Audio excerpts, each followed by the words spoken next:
হে আল্লাহ, একমাত্র আপনার কাছেই আমি আমার দুর্বলতার কথা জানাচ্ছি, এবং একমাত্র আপনার কাছেই আমি আমার অভাবের কথা জানাচ্ছি, এবং মানুষের নিকট আমার অসম্মানের কথা একমাত্র আপনাকেই বলছি।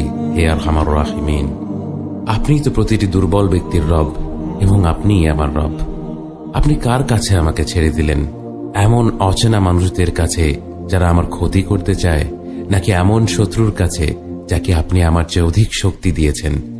হে আল্লাহ, যদি আপনি আমার উপর রাগ না করে থাকেন তাহলে এর কিছুতে আমার কিছু আসে যায় না, কিন্তু আপনার আশ্রয় পেলে আমার পরিস্থিতি আরেকটু সহনীয় হবে।